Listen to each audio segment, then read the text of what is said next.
The moment that changes everything often comes without warning. For John, it was an ordinary Tuesday when he stopped to help a homeless man outside the grocery store. A simple sandwich, a bottle of water, and 10 minutes of conversation. That's all it was. John had no way of knowing that the man was once a successful business executive who had lost everything to addiction after his daughter's death. He couldn't have predicted that their brief interaction would be the tipping point, the very thing that would give this man the courage to seek help after years on the street. 3 years later, that same man, now recovered and working again, started a foundation that has helped hundreds of others find their way back from the edge. All because of a sandwich and 10 minutes of genuine human connection. This is the extraordinary power of kindness. A single act requiring minimal effort can set in motion a sequence of events that transforms countless lives. In a world increasingly defined by division, distraction, and disconnection, kindness stands as perhaps our most undervalued and misunderstood resource. I want to speak to you today about something that might seem simple on the surface, but contains depths of wisdom when properly understood. I want to talk about how to choose who deserves your kindness. And in doing so, I hope to challenge some fundamental assumptions about what kindness actually is and how it works in our lives. You see, we live in a time of unprecedented isolation. Despite being more connected technologically than at any point in human history, studies show that loneliness has reached epidemic proportions. People are starving for genuine human connection, for someone to see them, acknowledge their worth, and treat them with basic dignity. In this environment, kindness isn't merely a pleasant social nicety, but here's the challenge. Your emotional and physical resources are finite. You cannot possibly meet every need you encounter. You cannot solve every problem. You cannot heal every hurt. And when you try to do so without wisdom, you risk depleting yourself to the point of exhaustion or becoming so overwhelmed that you withdraw completely from the very connections that make life meaningful. That's why we need wisdom in our kindness. Not to limit it, but to direct it where it can truly flourish and multiply. That's what we're going to explore together today. By the time we conclude, my aim is for you to walk away equipped with practical wisdom that will transform not only how you show kindness to others, but how you receive it yourself. Because make no mistake, how you distribute your kindness will ultimately determine the quality and impact of your life. Before we can discuss who deserves your kindness, we must first understand what kindness actually is. And I can tell you with certainty that kindness is far more than mere politeness or nicety. It goes deeper than saying please and thank you or holding doors open for strangers. Though these basic courtesies certainly have their place, true kindness is an active force. It's a decision to recognize the inherent value in another human being and to act in a way that honors that value. Kindness sees the person beneath the behavior, the potential beneath the present reality. It doesn't merely respond to what is, it responds to what could be. There's an important distinction we must make between what I call emotional kindness and principled kindness. Emotional kindness is driven primarily by feelings. We see something that touches our heart, that moves us emotionally, and we respond. There's nothing wrong with this type of kindness. It's natural and human, but it's also inconsistent and often fleeting. It depends on our emotional state in the moment, which, as we all know, can fluctuate widely based on countless factors, from how well we slept to whether we're hungry. Principled kindness, on the other hand, flows from a deliberate decision about how we choose to interact with the world. It's rooted in the understanding that kindness is not primarily about the recipient. It's about who we are and who we're becoming. This type of kindness persists regardless of feeling, regardless of convenience, regardless of response. It's kindness as a way of life rather than an occasional emotional response. Many people today view kindness as a form of weakness. To be kind, they believe, is to be vulnerable to exploitation or manipulation. It's a luxury for those who can afford to be taken advantage of. But this fundamentally misunderstands the nature of true kindness. Kindness requires tremendous strength. It demands courage to see people as they truly are, broken, flawed, sometimes dangerous, and still choose to treat them with dignity and respect. It requires discipline to overcome our natural tendency towards selfishness and self-preservation. It calls for wisdom to know when our kindness is helping and when it might actually be enabling harmful behavior. The truth is that the kindest people I've ever known have also been the strongest. They possess an inner fortitude that allows them to remain steady in their principles even when it costs them something. They understand a paradox that eludes many. Kindness benefits the giver as much as or more than the receiver. This leads us to one of the most profound misconceptions about kindness, the idea that it must be deserved. We instinctively want to evaluate others to determine whether they are worthy of our kindness based on their behavior, their attitude, their history, or even their response to our initial overtures. But this approach fundamentally misunderstands what kindness is. If kindness is extended only to those who deserve it, is it truly kindness? Or is it more accurately described as a transaction, a form of payment for acceptable behavior? True kindness exists outside this economy of deserving. It's offered not because the other person has earned it, but because of who we are, because of the values that define us and the world we're working to create. Consider for a moment how different our society would be if we all operated from this understanding of kindness. Imagine workplaces where leaders lead with kindness rather than intimidation. Imagine schools where kindness is valued as highly as academic achievement. Imagine communities where kindness forms the foundation of every interaction. This isn't naive idealism. It's a practical vision for a more functional, more connected human society. But to achieve this vision, we must first understand and overcome the barriers that prevent us from practicing kindness in our daily lives. Because these barriers are real and powerful, and unless we acknowledge them honestly, we'll never move beyond them. The first and perhaps most common barrier to kindness is fear, specifically the fear of being exploited or manipulated. It's a legitimate concern. We've all experienced or witnessed situations where someone's kindness was taken advantage of. Perhaps you've been burned yourself, extending help only to have it thrown back in your face or misused. These experiences leave scars, and those scars can make us hesitant to extend ourselves again. There's also the barrier of past hurts. When we've been wounded by others, especially those closest to us, we often build walls around our hearts as protection. We become guarded, suspicious, and sometimes cynical.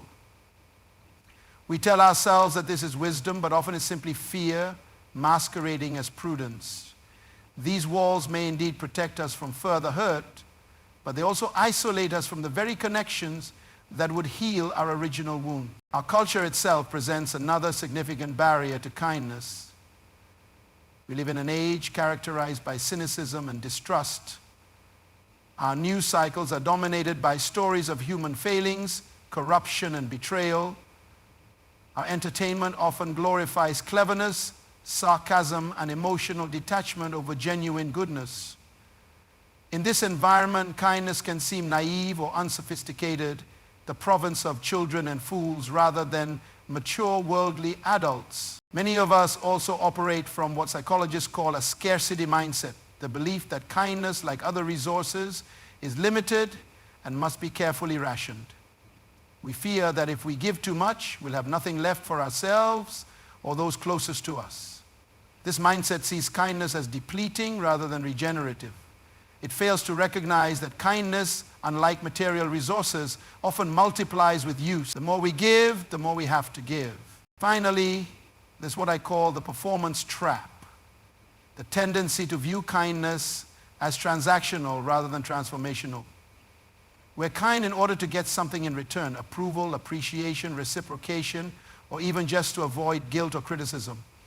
This approach ultimately drains kindness of its power and its joy, reducing it to yet another form of social currency to be earned and spent. Understanding these barriers is essential if we're to overcome them, but awareness alone isn't enough.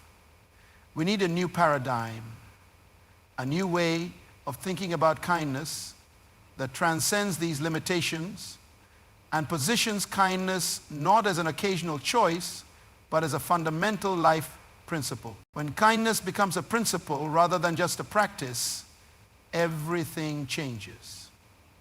It's no longer something you do, it becomes who you are. And this transformation begins with understanding what I call the natural law of reciprocity. This law operates regardless of whether we acknowledge it or not. It states simply that what you give out returns to you, often multiplied. This isn't some mystical concept. It's a practical reality of human interaction. When you consistently extend kindness to others, you create an environment around yourself that tends to generate kindness in return. This happens through several mechanisms. First, people generally reciprocate how they're treated. When you approach someone with kindness, they're far more likely to respond in kind. Not always, but generally. Second, your consistent kindness attracts and retains certain types of people in your life while naturally filtering out others. Over time, you find yourself surrounded by individuals who share and reinforce your values. But perhaps most importantly, practicing principled kindness reshapes your personality from the inside out. Each act of kindness, especially when difficult, strengthens that muscle within you. It becomes easier, more natural, more reflexive. Your perception changes. You begin to see opportunities for kindness that you might previously have missed. Your patience increases. Your empathy deepens. You become, in essence, a kinder person, not just in your actions, but in your fundamental orientation toward others. The impact of this transformation extends far beyond your individual interactions. Like a stone thrown into a pond, your kindness creates ripples that extend outward in ways you may never fully see or appreciate. The person you treat with unexpected kindness carries that experience into their next interaction and often passes it forward. A workplace where a leader models genuine kindness gradually shifts its entire culture. A family that prioritizes kindness raises children who take that value into every relationship and institution they touch throughout their lives. The scientific research on kindness provides compelling evidence for its power. Studies consistently show that acts of kindness trigger the release of oxytocin, sometimes called the love hormone, which lowers blood pressure, reduces inflammation, and promotes heart health. Regular practices of kindness have been linked to reduced anxiety and depression, increased energy, and even longer lifespans. One particularly fascinating study from the University of California found that witnessing acts of kindness produces similar health benefits to performing them. This suggests that kindness creates a virtuous cycle. Your kind actions not only benefit you and the recipient, but also anyone who observes them. This makes kindness one of the most powerful leadership qualities you can develop. The leader who leads with kindness doesn't sacrifice effectiveness, they enhance it. They create environments where people feel valued, where they're motivated by appreciation rather than fear, where they bring their best selves to their work because they know they matter as people, not just as producers. But even with this understanding, we still face the practical challenge of deciding where to direct our kindness. How do we choose? How do we ensure that our kindness achieves its maximum positive impact? This requires a practical framework, not to limit our kindness, but to focus it where it can truly flourish. Let me offer what I call the inner circle principle as a starting point. This principle recognizes that while all people deserve basic human kindness, we have special responsibilities to those closest to us, our families, our close friends, our immediate communities. These are the relationships where our kindness can have its deepest and most lasting impact. These are also the relationships where our unkindness can cause the most damage. I've encountered many individuals who are renowned for their public generosity, yet treat their families with impatience, criticism, and neglect. They're kind to strangers, but cruel to their spouses. They volunteer at homeless shelters, but have no time for their children. This is kindness out of balance, impressive perhaps from the outside, but fundamentally flawed. True kindness begins at home, in your inner circle. It's in these close relationships that kindness is both most challenging and most transformative. It's relatively easy to be kind to someone you'll never see again. It's much harder to be consistently kind to the people who see you at your worst, who know your flaws intimately, who may at times disappoint or frustrate you deeply. Yet this is precisely where kindness has its greatest power to heal and transform. This doesn't mean we limit our kindness only to those closest to us. Rather, it suggests that we build outward from a solid foundation, ensuring that those to whom we have the greatest responsibility receive the best of us, not what's left over after we've exhausted ourselves elsewhere. Within this framework, we must also understand the wisdom of boundaries and kindness. Not all forms of giving are truly kind. Sometimes what presents itself as an opportunity for kindness is actually an invitation to enable destructive behavior or to foster unhealthy dependency. True kindness considers the long-term good of the other person, not just their immediate comfort or gratification. Parents understand this instinctively. It would be kind in the moment to let your child eat candy for every meal, avoid all difficult tasks, and never face consequences for harmful behavior. But this shallow kindness ultimately leads to pain, failure, and limitation. The deeper kindness, the truly loving kindness, sets appropriate boundaries, allows natural consequences, and sometimes says no, even when it would be easier to say yes. This principle applies far beyond parenting. In every relationship and every interaction, true kindness must be wedded to wisdom. It must consider not just what the other person wants, but what they truly need.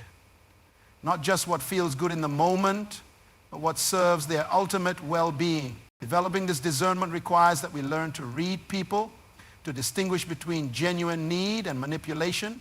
This isn't always easy, and we will sometimes get it wrong, but there are indicators that can help guide our decision. First, consider patterns rather than isolated incidents. Everyone experiences emergencies and temporary setbacks that require assistance. But when the same crisis recurs repeatedly with no evidence of growth or change, this may indicate that your help is actually perpetuating a problem rather than solving it. Second, observe whether your kindness empowers or disempowers the recipient. Does it move them toward greater independence and capability, or does it foster dependency? True kindness strengthens the other person. It doesn't weaken their capacity to face life's challenges. Third, pay attention to gratitude. Not because you need to be thanked, but because genuine gratitude indicates an important recognition on the part of the recipient. It suggests they see your kindness as a gift rather than an entitlement. It suggests a healthy relationship rather than an exploitative one. Timing is another crucial factor in wise kindness.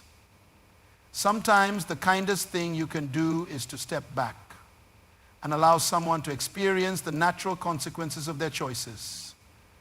Other times, immediate intervention is essential. Wisdom lies in knowing the difference. I once mentored a young man whose business was failing due to his own poor decisions. He came to me asking for a substantial loan to save the business. After careful consideration, I declined.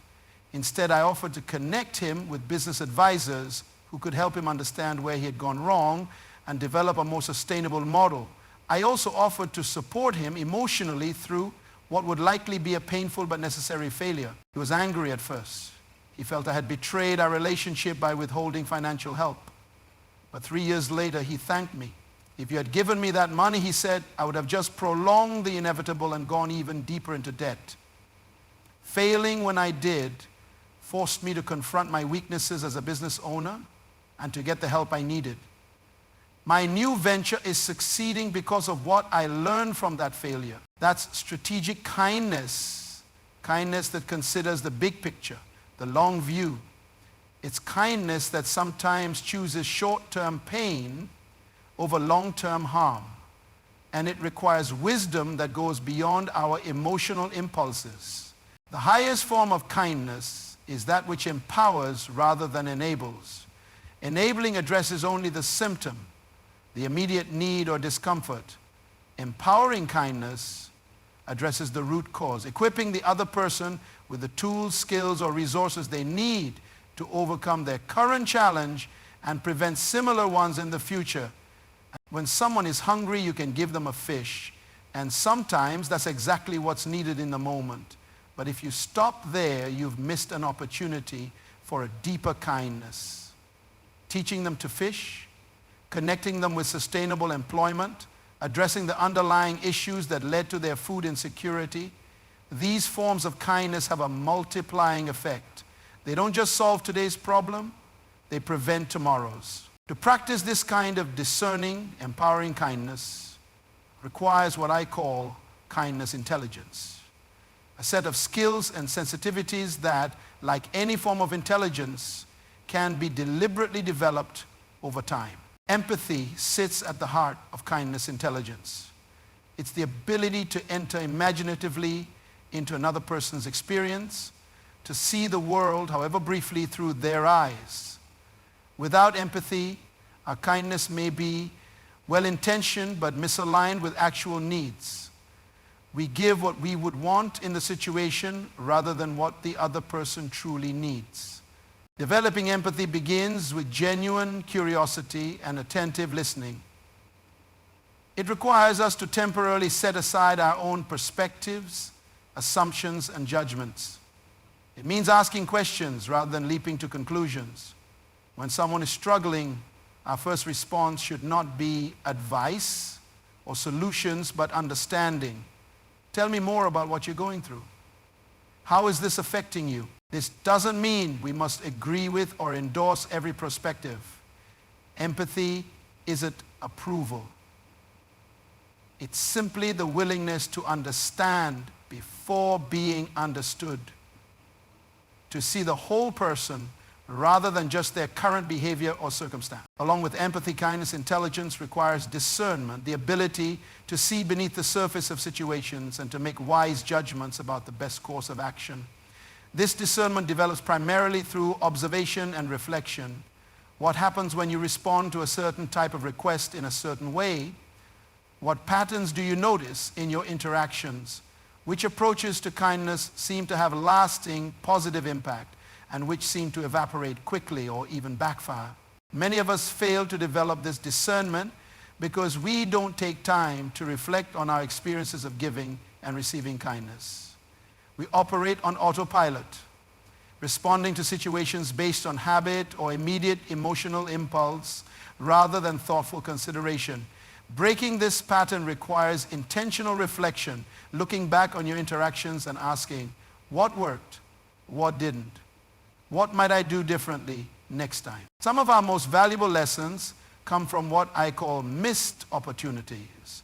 Those moments when we failed to show kindness when it was needed, or when our attempts at kindness somehow missed the mark. Rather than beating ourselves up over these failures, we can mine them for insights that improve our future expressions of kindness. Perhaps you offered advice when what was really needed was a listening ear. Perhaps you tried to fix a problem when the other person simply needed acknowledgement of their pain. Perhaps you gave material help when what they truly needed was encouragement to believe in their own capabilities. These misalignments aren't failures so much as feedback, valuable information that refines your kindness intelligence over time. Developing kindness intelligence also requires us to recognize that kindness isn't merely spontaneous. It can and should be intentional and systematic. I encourage people to develop what I call kindness practices, regular intentional actions that exercise and strengthen your kindness muscle. This might mean committing to a daily act of kindness for a family member. It might mean a weekly outreach to someone in your community who is isolated or struggling. It might mean creating space in your schedule and your budget specifically dedicated to responding to needs as they arise. The specific practice matters less than the intentionality behind it. The decision to make kindness a priority rather than an afterthought. Over time, these intentional practices create systems for consistent kindness. You develop reflexes, habits, and patterns that make kindness your default rather than something you have to consciously choose each time. You create margin in your life, emotional, temporal, and financial, that allows you to respond generously when needs arise. To truly understand the power of this approach, let's look at some case studies in transformative kindness. Real examples of how principled, strategic kindness has changed lives, organizations, and communities. Consider the case of Gravity Payments, where CEO Dan Price made headlines in 2015 when he cut his own $1,100,000 salary to $70,000 and established $70,000 as the minimum wage for all employees at his company. This wasn't just a PR stunt. It was a deliberate act of kindness based on research showing that income around this level significantly improved emotional well-being. The results were remarkable. Despite predictions that the company would fail, revenue and productivity soared. Employee turnover dropped dramatically, customer retention improved, the company expanded, and perhaps most tellingly, the number of employees having babies increased by 10 times, and home ownership among employees grew by 10 times. Why? Because Price's kindness created a sense of security that allowed his team to make important life decisions they previously felt unable to make. Or consider the case of Liverpool, England, where in the early 2000s, a group of residents decided to address their neighborhood's decline through intentional kindness. They started with small acts, cleaning up litter, painting over graffiti, planting flowers in public spaces, but they didn't stop there. They created community events that brought neighbors together. They established mentoring programs for local youth. They formed partnerships with local businesses to create job opportunities. Over a decade, crime rates in the area dropped by more than 50%. Property values increased, new businesses opened. The community, once known primarily for poverty and crime, became known instead for its strong social connections and community spirit. All because a small group of people decided to address their community's problems not through criticism or complaint, but through strategic, persistent kindness. On a more personal level, I think of Maria, a teacher in an underfunded school in a challenging neighborhood. Rather than becoming hardened or cynical in the face of her students' difficult circumstances, she committed to beginning each day by finding something specific to complement in each child. These weren't empty platitudes. She looked carefully for genuine strengths and potential in each student and named what she saw. Over the course of a school year, this simple practice transformed her classroom. Students who had been written off as problems or failures began to see themselves differently. Behavioral issues decreased, academic performance improved, and perhaps most significantly, students began to treat each other with the same kind of specific, attentive appreciation that their teacher modeled. Years later, Maria still receives letters from former students telling her that her classroom was the first place they ever felt truly seen and valued, and that this experience changed the trajectory of their lives. One small, consistent kindness practice multiplied across a classroom of children over a school year created ripples that continue to spread decades later. History provides countless examples of how strategic kindness has changed the course of events. Consider Abraham Lincoln, who famously formed his cabinet from his political rivals, the very men who had opposed him most vigorously. This was naivety, it was strategic kindness. Lincoln recognized the talents these men possessed and chose to harness those talents for the good of a nation in crisis, rather than surround himself only with allies who would reinforce his existing views. This decision, though difficult, gave Lincoln access to diverse perspectives that proved invaluable during the Civil War. What these case studies demonstrate is that kindness is merely a pleasant sentiment or a personal virtue. It's a transformative force with the power to reshape individuals, organizations, communities, and even nations. But this kind of transformation doesn't happen accidentally. It requires intentional, principled, strategic kindness. Kindness guided by wisdom and exercised with consistency. I believe we stand at the threshold of a kindness revolution.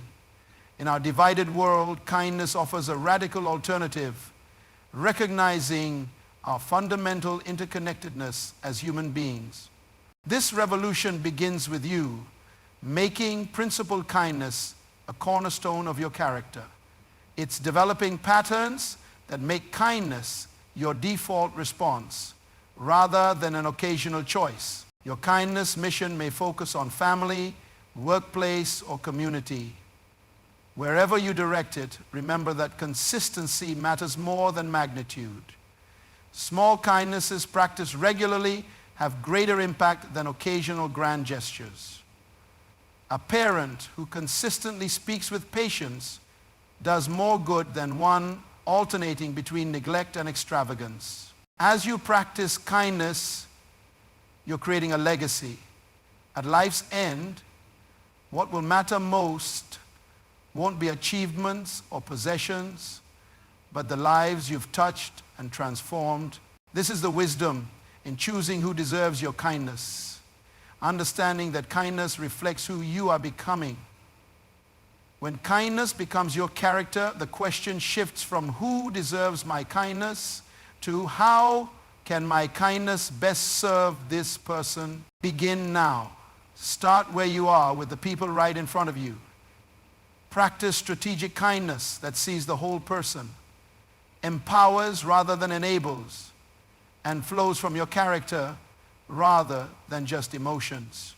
Like a tree planted years ago, now providing shade, your kindness will grow into something beautiful that shelters others and yourself. The world needs your kindness, not shallow kindness that changes nothing, but deep, courageous kindness that transforms everything it touches.